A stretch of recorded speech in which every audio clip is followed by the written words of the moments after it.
Yo, what's up guys? Good morning no. So magpapalit tayo ng Pico Cobra na gulong. Kaso nga lang, hindi ako makapunta sa vulcanizing shop. So kailangan ko muna mag lagay ng hangin sa likuran kasi flat eh. So ayan, sa mga gustong bumili ng kilat na tire inflator, ilalagay ko lang sa link in the description guys. So magandang ano na to remedyo kapag nasa ano kayo. Ayan, pagasan muna natin. 0-0 yung ano nya. So yan na natin. Yan. So ilagay nyo lang sa motorcycle. Tapos yung PSI nito guys is 36. So ayan. Hintayin lang natin na mapuno. So ayan, 36.5 na. Para kahit pa paano may hangin tayo sa ano. So ayan, punta na tayo sa Elmer's Tire Works. Kasi sila yung palagi kong so ang technique ko dito guys, para na hindi tayo mahirapan sa pag-drive ng motor, is ano lang, pasok nyo lang yung paa.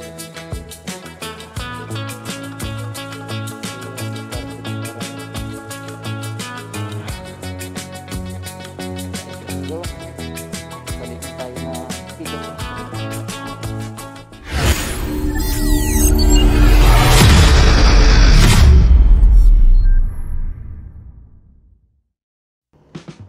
So what is up guys? Good morning. So ayan, sa mga gusto pala magbili ng Pico Cobra na tires no, ilalagay ko lang sa link in the description. So i-click nyo lang yung link guys. So ayan, pupunta na tayo sa Elmer's Tire Works. Kasi doon tayo magpapalit ng from Beast Tire to ano, Pico Cobra na dual sport na gulong. So subukan natin guys kung ano ba yung performance ng Pico Cobra na gulong no. So ayan, kakatapos na natin na mag ano ng gulong natin, kasi mahirap talaga mag-drive kapag flat yung gulong. Parang nag-wobble yung ano, manibela. Malapit na naman yung ano dito, yung papalitan natin ng gulong na shop. So matagal ko na tong ano guys, binili. Kaso nga lang ano ko talaga, pinapudpud yung ano, yung Beast Tire para sulit yung pagpalit natin. Namiss ko tong kasama ang ating motor no. Ito talaga yung first na motor natin sa gamit nadala natin sa pag motovlog. Matagal na to sa akin kasi marami na tong napuntahan. Kaso yung panel niya na reset lang kasi pinalitan ko na ito ng naked handlebar. First time ko talaga na gumamit ng ano, dual sport na gulong. Sana maganda yung performance ng gulong na to. Ang location pala ng Elmer's Tire Works guys, nasa Banica lang, Banica, Rojas City. So maganda yung treatment nila sa mags taga sa gulong niya. Kasi may mga machine sila na ano, nagamit. Sila din yung pumalit ng ano natin, this tire natin na gulong. So bababaan ko na yung size ng gulong natin guys, kasi yung gamit natin ngayon is 100 by 80, at saka sa likuran is 110 by 80. Kaya masyadong mabigat sa ano, sa motor, pero pag pang cornering is maganda siyang gamitin. So dinowngrade natin yung gulong natin no. Yung gamit natin sa unahan ngayon na Pico Cobra is 80 by 90, at saka sa likuran naman is 80 by 100. So ayan yung location ng Elmer's Tire Works no. Dito lang papunta itong new road eh. So ayan, dito na tayo, Elmer's Tire Works. Buti na lang wala masyadong pila, pero may sasakyan.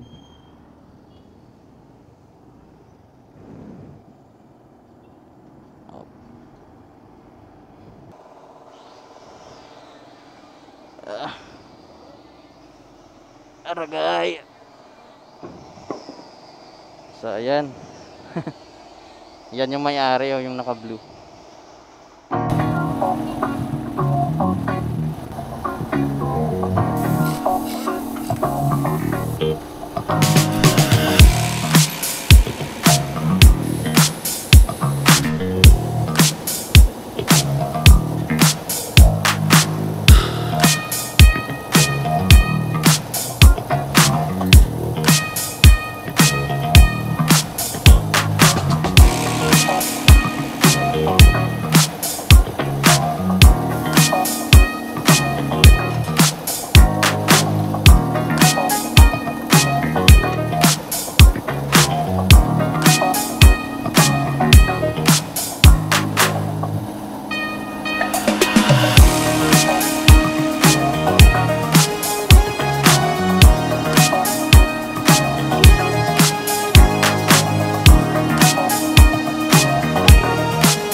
Gumamit ng ganyan.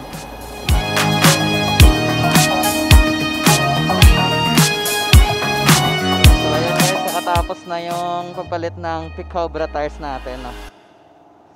So ayan, subukan na natin. Ride test, my man. Bago na ulit yung tires natin, guys. So ayan, first impression natin sa Picobra tires, no? Grabe. Nanibago lang ako ng konti, guys, kasi kapag i-cornering nyo itong Picobra tires, parang siya, parang hindi naglayo yung base tire na gulong, kasi makapit din siya sa pag cornering. Tapos yung maganda nito, tinest natin kanina sa off-road, no? Hindi ko lang napakikita sa inyo. So mas maganda siya sa kapag off-road kasi hindi na siya madulas at saka kapit na kapit talaga sa lupa yung gulong.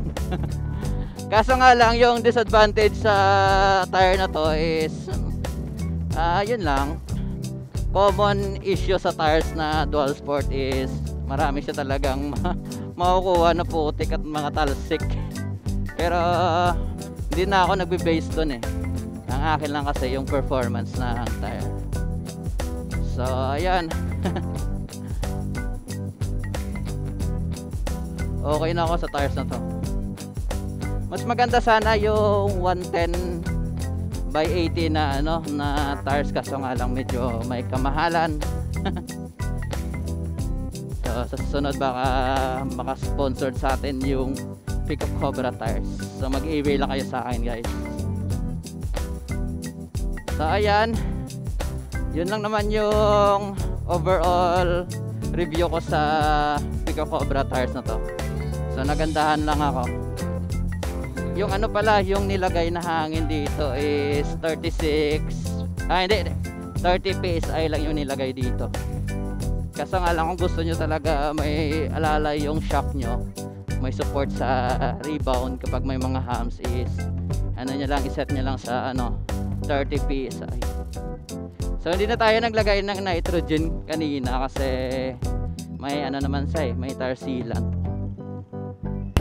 So yung PSI naman dito sa likuran, ito pala 40 PSI yung nasa likuran nito.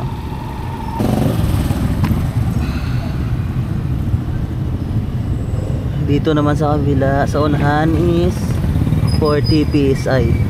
Katulad din sa ano no. So yan, pinalitan yung ano natin, yung takip sa gulong natin kasi yung ang kasama nito guys is madaling mag-leak yung hangin dito. So yan, pinalitan na. So ayan na yung Honda Beat natin.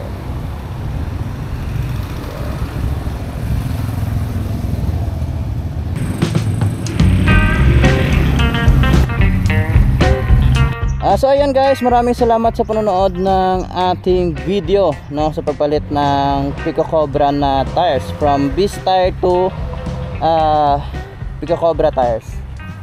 So ayan, sana magustuhan nyo itong video na to, no. Please like, share, and subscribe my YouTube channel, no, para sa mga latest update natin sa mga regarding sa mga motor. So yun lang naman, maraming salamat.